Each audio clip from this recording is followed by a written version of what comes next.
నిజం నిడవ న్యూస్ జగ్గంపేటలో పేదలకు ఆపన్న హస్తం సీఎంఆర్ఎఫ్ కింద 6.90 లక్షల చెక్కులు పంపిణీ చేసిన జ్యోతుల నవీన్. కాకినాడ జిల్లా జగ్గంపేట రావులమ్మ నగర్లోని ఎమ్మెల్యే క్యాంపు ఆఫీసులో ముఖ్యమంత్రి సహాయ నిధి చెక్కుల పంపిణీ జోరుగా సాగింది. నియోజకవర్గంలోని 4 మండలాలకు చెందిన 22 మంది లబ్ధిదారులకు 6,90,766 విలువైన సీఎంఆర్ఎఫ్ చెక్కులను కాకినాడ జిల్లా టీడీపీ అధ్యక్షులు నియోజకవర్గ అభివృద్ధి కమిటీ చైర్మన్ జ్యోతుల నవీన్ చేతుల మీదుగా చెక్కులు పంపిణీ చేశారు. ఈ సందర్భంగా మండల టీడీపీ అధ్యక్షులు జీను మణిబాబు మాట్లాడుతూ జగ్గంపేట నియోజకవర్గంలో వైద్యం చేయించుకుని ఆర్థిక సాయం కోసం ఎదురు చూస్తున్న పేదలకు ఎమ్మెల్యే జ్యోతుల నెహ్రూ చొరవతో ముఖ్యమంత్రి సహాయ నిధి నుంచి నిధులు మంజూరయ్యాయని తెలియజేశారు. ఆదివారం జ్యోతుల నవీన్ చేతుల మీదుగా లబ్ధిదారులకు చెక్కులు అందజేశామని తెలియజేశారు.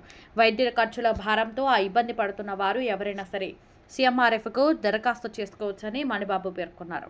అర్హుల దరఖాస్తులను ఎమ్మెల్యే జ్యోతుల నెహ్రూ కార్యాలయంలో స్వీకరిస్తామని, వెంటనే ప్రభుత్వానికి పంపి సాయం అందేలా చూస్తామని స్పష్టం చేశారు.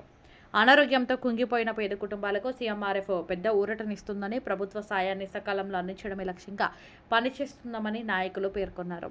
ఈ కార్యక్రమంలో జీను మణిబాబు, వీరంరెడ్డి, కాశీబాబు, రేఖా, బుల్లి రాజు, పాండ్రంగి రాంబాబు, మండపాక అప్పన్నదుర, పీలా మహేష్, నండ్ల చిరంజీవి, పోతాబత్తుల శ్రీను, గల్లా శ్రీను, భవన పోసయ్య, కరణం బోరయ్య తదితరులు పాల్గొన్నారు.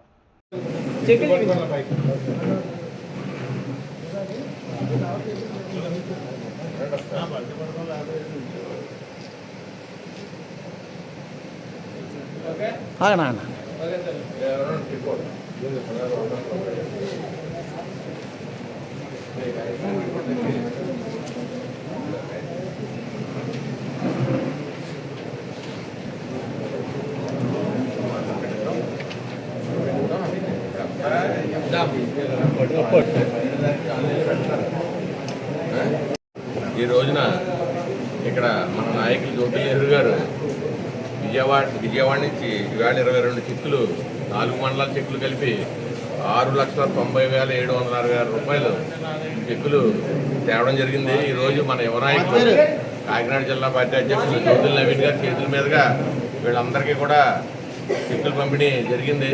చాలా ఆనందం. ఏంటంటే ఆరోగ్యం పాడు చేసుకుని హాస్పిటల్లో వాళ్ళు డబ్బులు కట్టి ఈ రోజున ఈ విధంగా జ్యోతుల నెహ్రూ గారి శ్రమతోటి ఈ చెక్కులు పంపిణీ జరిగింది. ఇది మిగతా వాళ్ళందరూ కూడా ఈ చెక్కులు ఇది ఉపయోగించుకోవాలని కోరుకుంటూ సెలవు తీసుకుంటారు.